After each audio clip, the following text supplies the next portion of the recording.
right, it's time for another episode of the Audio Project with Deena Tearney, and I'm very happy because I have a surprise guest from Denver, one of my favorite places, by the way, Omid Eghbal. Thank you so much for hanging out in the office, and you are with Salesforce, and I want our audience to hear a little bit about you. So, Omid, can you share a little bit about what you're up to, and give us the 411. Yeah, great. I appreciate the warm welcome and hospitality, Deena. It's great to be here in Hawaii. I love it here, and it's awesome meeting you today and getting to do this. This is really cool stuff. Just a little bit of background about me. My name's Omid, as you mentioned. I currently am with Salesforce. Been there for about a year. Graduated college from CU Boulder 4 years ago. Been in Denver ever since. I was in software sales for most of my tenure after college, but made the crossover to Salesforce again May of 2021, so the last year. And currently I serve as the team lead for the enterprise CRM retail team, and also the hub leader for the Denver BDRs, which there are about 10 to 11 BDR teams in Denver. So I'm talking about the BDR vision and the motion and trying to bring people together safely. And then hopefully in a couple months here, we'll be looking at a full cycle account executive role. So that's a little bit about my background there. Very cool. Yeah. So Denver hub managers, our leader, sounds really cool.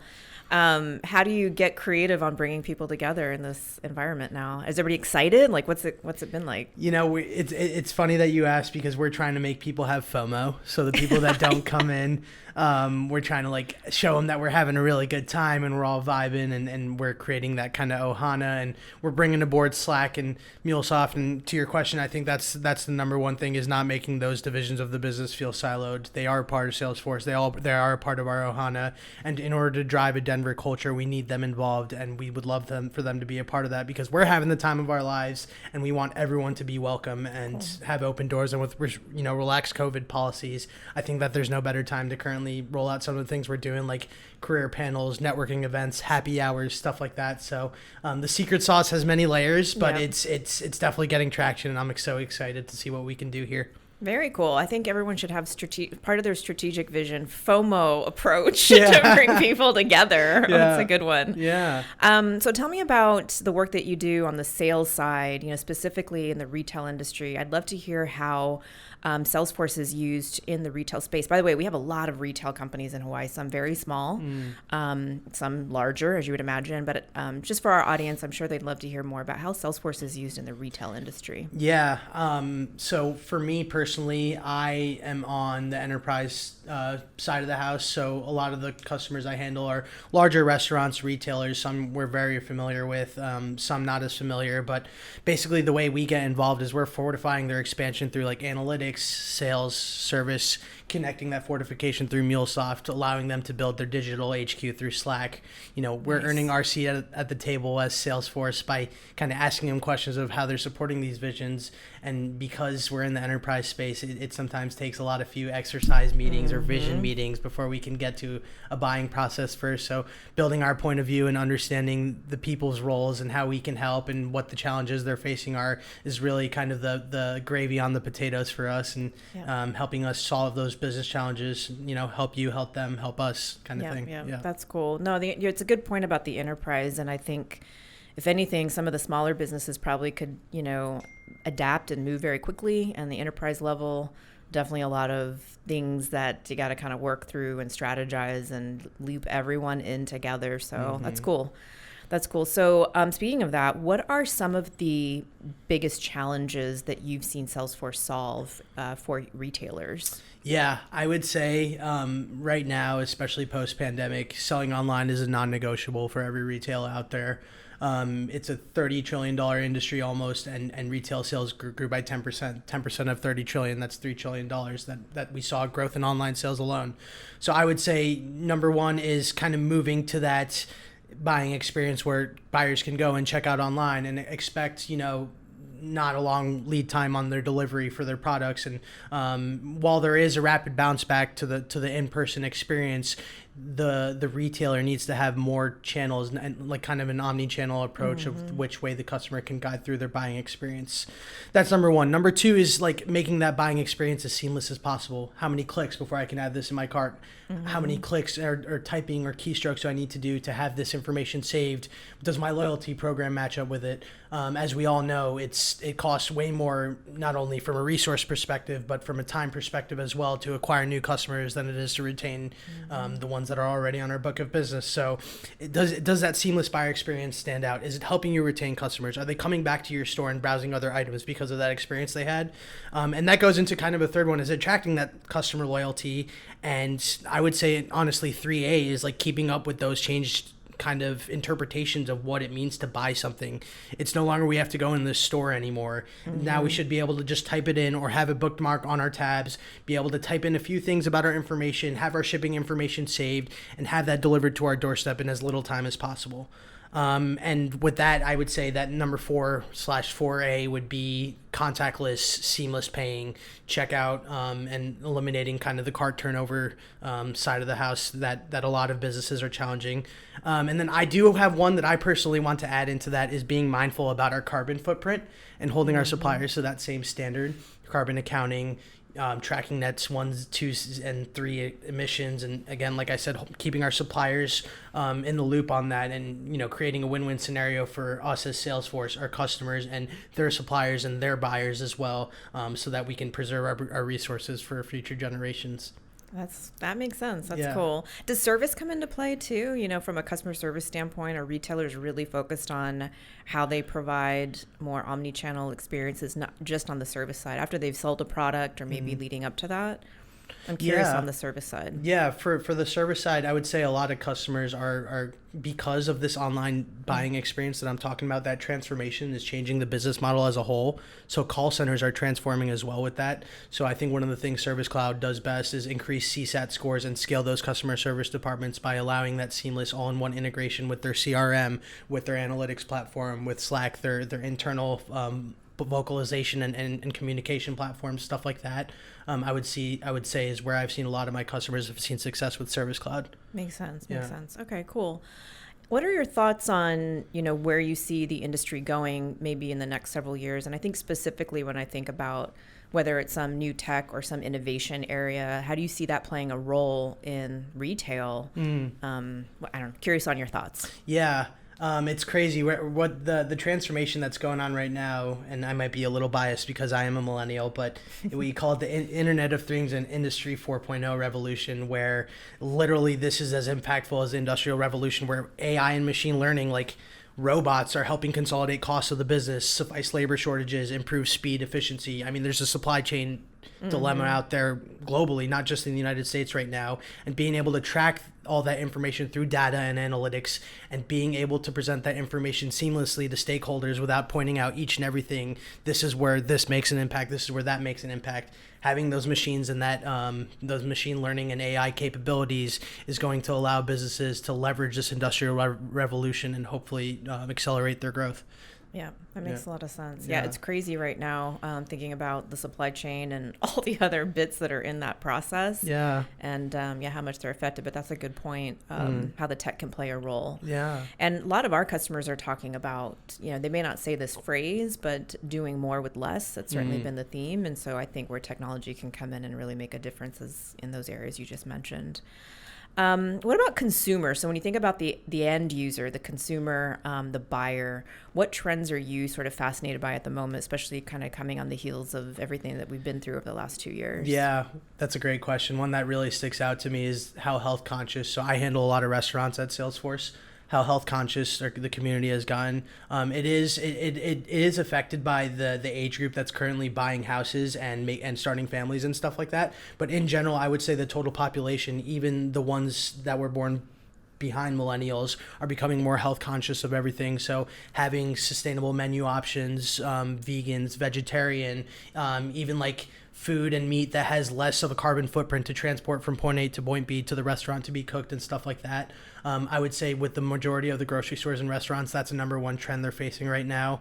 And then going back to the online experience, like for me, I'm a millennial. I like being able to self-serve myself. So like when I pay my rent and things of that nature, I like being able to just like go on a portal and be able to do it myself and everything like that without having to go into the store and interact with anyone or anything like that. I think the statistic is that 75% of people prefer to solve their own challenges, and I think that that's going to accelerate as a whole. So those are two trends that I see very, very prominent right now and will continue to rise and accelerate as the whole industry undergoes this transformation. Yeah. So brands and retailers and restaurants should be aware that their audience might be a little more health conscious. Mm-hmm. I didn't think about that, but I guess that makes sense. Yeah. Do you think the health conscious stuff is a generational thing, or is it because of what we've been through where they're now just thinking about things more so and thinking about life and health more than they did before? Or is it generational? I think that it's a great question, and it's a little bit of both. There's twofold to this. So I think that the media is actually doing a great job of shedding light on how short we have time left on this planet before it becomes not sustainable anymore. And so you have movies and Netflix short series coming out that help people, like implement the vision that may have not already seen it before. And then I think in general, yes, the age movement of millennials eating healthier and stuff like that, like being originally from New York, New Jersey metro area, and then moving out to Denver, Colorado 10 years ago, really opened my mind to a whole new array of food options that weren't really greasy and acidic-y and all this stuff that didn't make me feel too great. So just having that, it could be geographic, it could be demographic. Yeah, exactly. And, at the end of the day, like that's amazing. Like I think that if you can combine like sustainable, healthy food with delicious food and build the best of two worlds there, that's a competitive advantage for a restaurant as opposed to a Joe Schmo that's not able to do so. Super interesting. Yeah. Do you think that fitness is part of that too, and mental health and things like that? I would say so. Yeah. Yes, absolutely. Yeah. We're seeing a lot of these gyms actually take a look at technology and how the consumer expectations for them are changing. It's not just like when are they checking into the gym and what time is the gym busiest and stuff, but like what are they eating? What are the lifestyle choices they're making? How are they taking care of themselves and ensuring the same thing for their families and stuff like that? I think that's all taken into account when we talk about things like analytics and tracking those, expectations across the board there. Yeah. And that's good information for businesses to get out to their consumers and really make them aware of what they're doing that makes an impact. So very cool. Any thoughts on sort of physical stores and the digital shopping experience? There's a lot of talk about phygital and how these two things can work together and maybe improve or optimize the bottom line for a retailer, like between these two. I actually heard about in New York where they actually have just purely these digital kinds of buying things and no physical. And I think there was kind of some interesting noise around that. But I'm curious, how do you see these two kind of working together to optimize the bottom line for retailers? Another great question. To be honest, I don't really have a great answer for you there. Like in 2022, we're going to see e-commerce sales increase to $5 trillion. I want to say in retail. That is 20% of overall retail sales worldwide. Like this year-over-year growth, actually, to your point, will decelerate. While that industry will continue to grow in the e-commerce space, that growth will decelerate year-over-year because of the rapid bounce back to returning to stores and stuff. And if I'm going to be fully transparent, I don't drive in Denver. So I'm just taking a guess on a lot of things that I want to buy and stuff. And I'd actually prefer to walk whatever mile or two to go to the store and go and try it on or take a look at what it looks like. And, no knock to anybody, but sometimes they don't really know what I truly want. So you can't really beat that utility and that value of going into the store and knowing what you want, because no one knows you better than yourself. So that I think is something that's never going to change regardless of what transforms in the business world. Yeah, that makes sense. I mean, I feel like when I think about retail, I think exactly like what you said. I think tech is huge. It's absolutely massive. I think in this day and age, I think brand with that tech, building brand is massive. How are you going to build that brand and leverage technology, aka marketing cloud or whatnot, to really get your brand out there?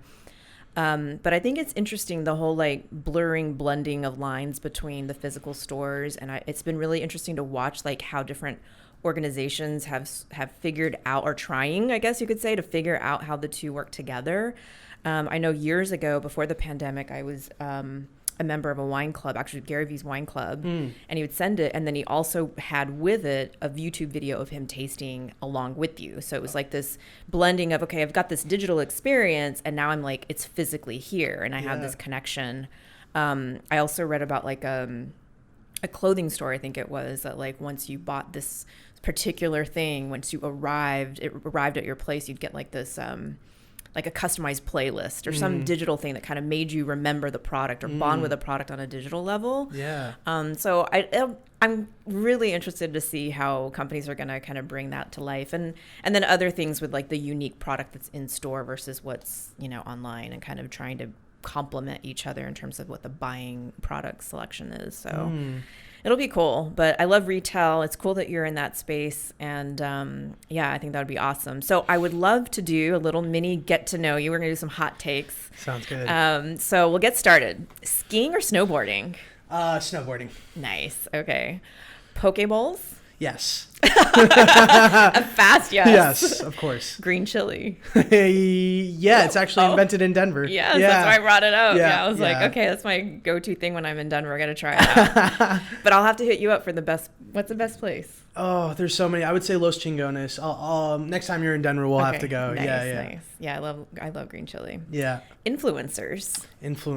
Oh, wow. There's so many out there. I would say Jay-Z, Beyonce, Kendrick Lamar, 3 people that have like influenced me, like as far as music is concerned. The Obamas.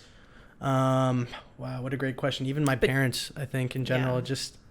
Are you asking me to name it? No, that was awesome. No? Okay, I was going to say, do you feel like they're effective too? It was kind of two-sided. But. I think like even like when Barack Obama left office, I think he continued to leave an impact on my life with his leadership style. So yes, absolutely. Yeah. Okay, cool. Yeah. Awesome. Dreamforce, yes. I'd love to go someday. Never been, but hopefully next year.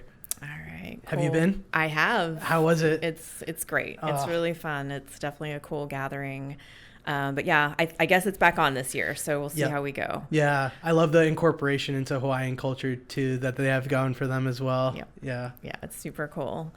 All right, well, Omid, that's all I have. Thanks for hanging out with me in Honolulu. I'm gonna definitely reach out to you in Denver. Can't wait to hang out. Please do that. Yeah, that'd be great. I know you have an office over there as well, so please come into our office and come say hi.